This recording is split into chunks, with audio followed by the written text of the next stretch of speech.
From Capitol Square to City Hall, Rich Herrera is asking the questions we want asked. This is Richmond's Morning News with Rich Herrera on News Radio WRVA. Ask those questions every day. There are things that I want to know, things you want to know, and I appreciate you joining us this morning here on News Radio WRVA at 6:33. Time to get up, get going. Do not hit that snooze bar one more time. You got to get to work this morning. It is Friday, May 8th. Coming up in about an hour from now, Brett Baer, Fox News, has a new book out. We'll talk about that with the anchor of Special Report.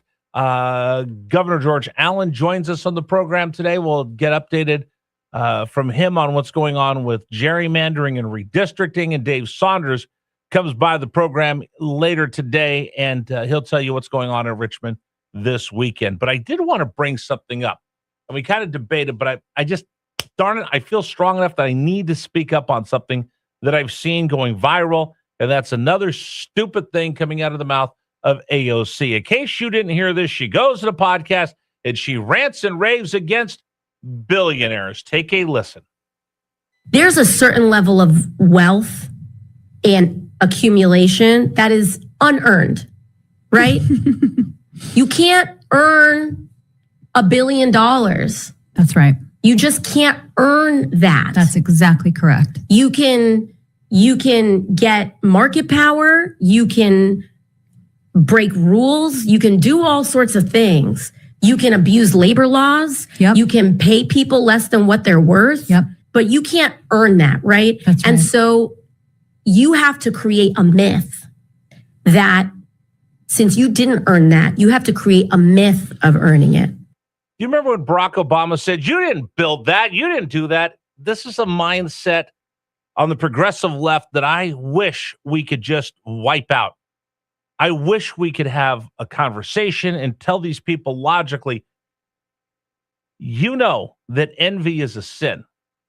You know that being a victim will never help you succeed in life. And you know that I am owed nothing. I think those are three facts that we can all agree on, or we should all agree on. I am not a victim.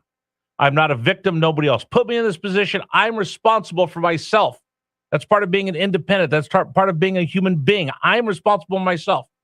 I'm owed nothing. This world does not owe me a darn thing. I may earn as much as I can, but the world doesn't owe me one darn thing.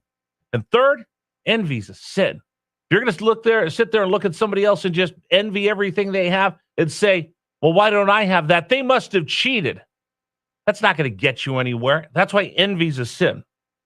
And the most important thing out of all of this, I would like to know from AOC and the little person that was just sitting there chirping along with her, who decides how much money you can make? Who decides how much money you can earn? Who decides what a proper amount of wealth for someone to have is?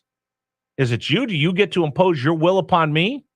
Or is there a collective that'll say, Rich, you made too much, you're too successful, let's ratchet that back down?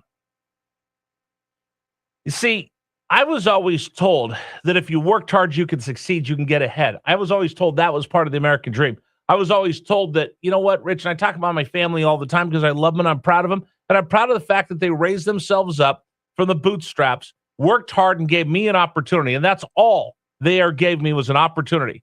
And I took that opportunity and I ran with it. My son's taking that opportunity. He's running with it. My grandfather worked hard to give my dad a life. My dad worked hard to give me a life. I worked hard to give my son a life. And he's taking advantage of that and running with it. We're not owed a darn thing. We've earned everything we made.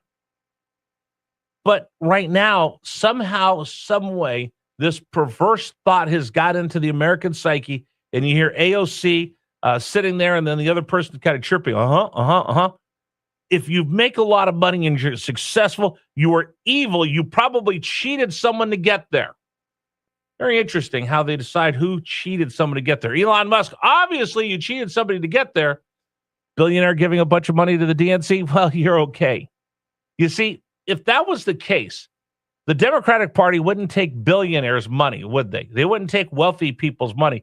They wouldn't have these wild, crazy, extravagant fundraisers where people pay thousands of dollars a plate to sit in a huge room with one of their candidates, would they? They wouldn't have these private little confabs on Martha's Vineyard. or little elite places where they get together and they decide, no, they like billionaires. They just don't like billionaires and don't give money to the Democratic Party. That's the whole thing. If we could just expose the hypocrisy of someone like AOC who attended the Met Ball, who's worth a couple $1 million, even though the only 2 jobs she's had has been a bartender and a member of Congress, but she's worth millions. You see, there are people that work hard and they achieve and they get ahead. People like AOC never acknowledge that most people who try to build something fail. Think about this. That's why Walt Disney is someone that I look up to quite a bit. When I say I look up to him, was he perfect? No. But he was worth someone looking at his life and seeing what he was able to accomplish. You realize Walt Disney, for all his success, had a massive failure at one point, lost his first character, thought he was done. Most people that succeed have failed and failed miserably because they took a chance to do something none of the rest of us have the guts to do. Someone told me once, if you want to have that entrepreneurial mindset, you have to be willing to live in discomfort for a few years to have comfort for the rest of your life. And most of us, and myself included, are not that willing to do that. How many of you are willing to remake your life, take a chance, go out there on the limb, and risk everything, knowing full well you can fail? People like AOC sit back, watch those people that climb to that top of the tree, and when they didn't fall off, they go, you cheated everybody else to get up to that tree. Why didn't you try to climb that tree? Oh, it's too dangerous. But that person who got ahead probably got ahead by pushing everybody else down. The people who succeed take risks that most of us would never tolerate. How many of you would be willing to start your own business? How many of you would be willing to reinvent yourself, do something brand new? Years of uncertainty, money on the line, sleepless nights, no guarantees. Again, remember, nobody owes me a darn thing in this life. Everything I get, I earn. But the modern left skips the risk and only looks at the reward. For every Elon Musk, how many people failed that didn't get there? Are they evil too? You can't complain to support innovation and opportunity while teaching people that extraordinary success isn't worth it, because then we'll never get anybody trying.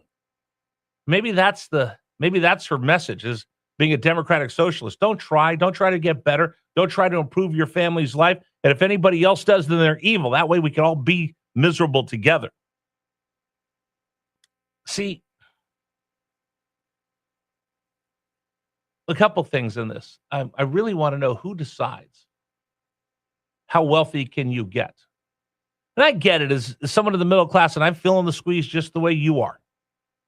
Gas prices and everything else. As middle class, you feel like we've been forgotten because you see the opulence of the uber elites, and you go, well, what about me? And it's not difficult to drive through parts of Richmond and go, look at all they have. I wish I had that. And I have that feeling just like many of you. It's called envy. But I don't act on that envy because I'm not a victim. And I'll tell you what happens. I'll tell you what happens to me on a daily basis. I see someone else who's wildly successful in my business, and I ask, well, what's going on? But I don't look at them and say, oh, Brian Kilmeade, you're evil. You must have stabbed somebody in the back and stepped on 20 people, and you were evil and rotten and lousy, and you made a deal with the devil to get where you are today. I don't look at them like that. I look at them like, I want that too. So what do? I roll up my sleeves and I work harder. I roll up my sleeves and I work harder, and I look to see what I could do to try to achieve what somebody like Brian Kilmeade has achieved. When you see someone uberly successful, what do? Do you look at them and go, oh, that guy's, what a bum, what a piece of garbage that guy is. He's wildly successful. Or do you look at someone like that and go, you know what? Guy worked a lot harder than I did. That guy took some chances that I wasn't willing to take. What can I do to try to achieve that as well? There's this old story. Two people are sitting there working in the field, toiling, hot day. Car drives by, brand new Cadillac. The Republican and the Democrat are both standing there, and they admire the Cadillac as he gets out fully dressed. He is worth $1 bazillion. The Democrat says, nobody should have that. The Republican says, if I work hard enough, maybe my son can have that. That's the difference between the two.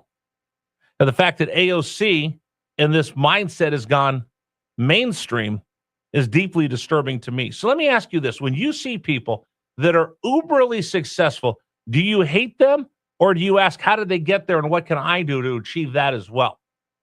I'd love to hear from you this morning. 833-804-1140, 833-804-1140. And again, I'm not sure how AOC was an economics major, because I was, and I have no idea how she looks at the world, micro, macro economics, that there's no such thing as a billionaire, that nobody's ever earned that. Wow. I wonder if she can get a refund from Boston University. 833-804-1140, 833-804-1140. Let me tell you about men's wellness centers.